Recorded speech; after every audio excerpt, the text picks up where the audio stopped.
The Deputy Prime Minister, Senator Paul Dlamini, says government is concerned about the alarming rate at which gender-based violence cases are increasing in the country.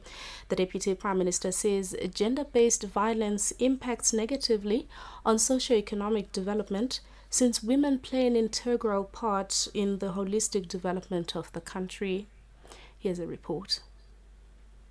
Speaking during the gender-based violence campaign held at Sipofaneni, the Deputy Prime Minister Paul Dlamini says gender-based violence, especially sexual violence, brings about trauma on children within a family setting where violence is the order of the day, as some end up running away from home and performing poorly at school.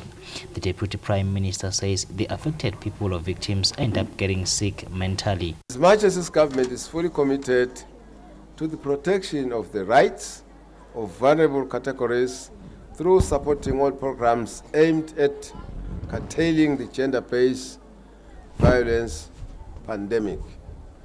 Government is at the forefront in driving a number of legislative and policy initiatives that seek to stem this destructive practice. In this regard, the Child Protection and Welfare Act, as enacted, seeks to protect children as a vulnerable category from being violated. In addition, the consideration of sexual offenses and domestic violence bill is already at an advanced stage towards promulgation and is aimed at serving as a formidable deterrent to abuse in all its forms. The National Commissioner of Police, Isaac Makakula, who was represented by the Senior Deputy National Commissioner, Lydia Dlamini, says the police will be empathetic when dealing with victims of gender-based violence and refrain from making cynical comments that are subject to secondary trauma.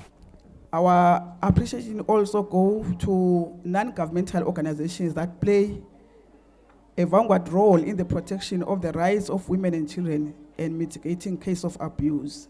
According to statistics from the Royal Swaziland Police Service, the Manzini region is leading in terms of killings or murder, followed by the Hoho region.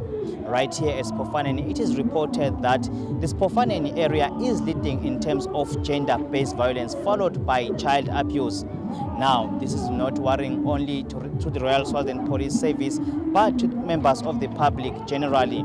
Thus, this campaign, which is aimed at ending gender-based violence, not only here at Sipofaneni, but to the country generally.